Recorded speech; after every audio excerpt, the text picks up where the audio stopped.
Hi, Fran here. I am the boomer still and the knight in shining armor. And I'm Tyler, your Zoomer, and I'm the firefighter. So how you doing today, friend? Fantastic. Awesome. So let's talk about your costume. What inspired this amazing look? You know what?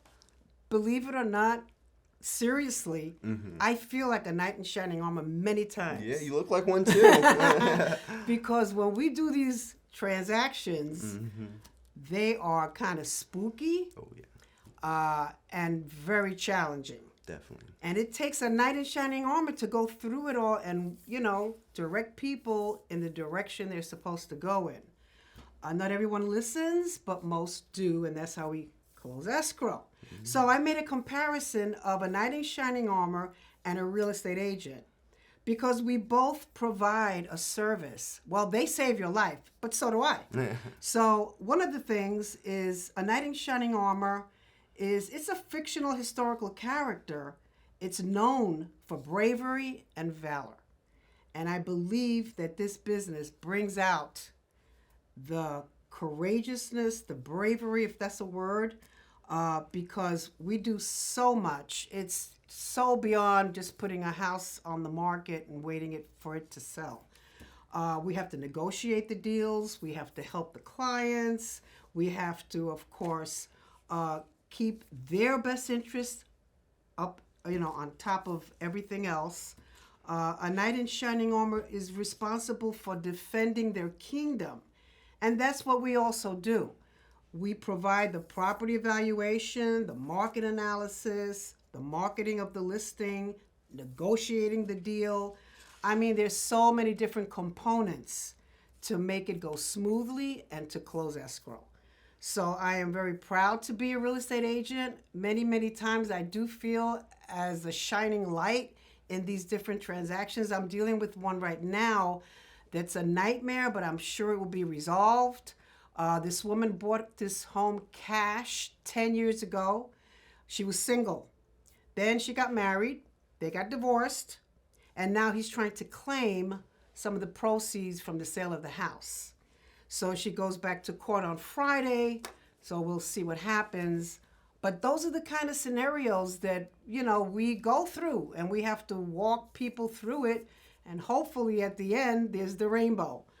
What about you, Tyler? I'm sure you've been through a lot. Yeah, so I'm dressed as a firefighter, if you guys couldn't tell, because similar to Fran, I feel like firefighters help put out all the fires and stuff in the world, and similar to real estate, we're kind of doing the same thing, you know what I mean? We're tackling all these little fires in order to, make sure everything runs smoothly.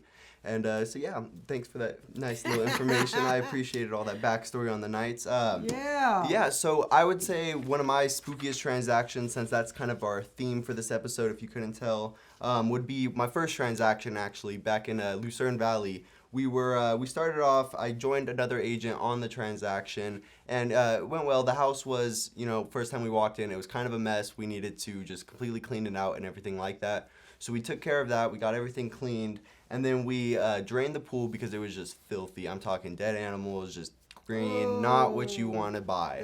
So we made the decision to drain it out, clean it up, and fill it back up and maintain it, which the sellers were actually out of state, so it was up to me and the other agent to regulate the pool the whole time, make sure it's up to standard, which you won't find a lot of real estate agents that are willing to do that for you. So we finally listed the house, and we got a lot of showings, we got a lot of phone calls, but no offers. So about maybe a month in, we finally got an offer, and it was a full price, full asking price offer. Awesome. So we accepted, and we started to go from there. And everything was going smoothly throughout the escrow until we ran into the septic. Septic. So Fran, do you have a lot of experience with the septic? Since Not a lot, but when I hear septic, I kind of cringe because I know the implications and what could happen, and unfortunately, you had two. So yeah, I was under the impression that septics are it's a standard thing. If they're not working, then you just get them fixed, you get them replaced, and everything goes accordingly. So we went to go do that process. Unfortunately, the county actually declined us to put a new septic in place, which is very rare. I talked to a lot of other agents in my office and around. Nobody's really heard of that or seen that, at least recently or anything like that. And the reason for this being, which we had to uncover after, a lot of calling to the county, calling percolation test engineers, just a lot of different people. But we found out that since the house was built in the 50s, that in Lucerne, at that time, it did not require for a septic tank to have like a record of some education. So we after finding all that out, we ended up being able to find a company that can put it in for us, and we withheld the funds, and then we figured it all out, and then you closed. And we closed.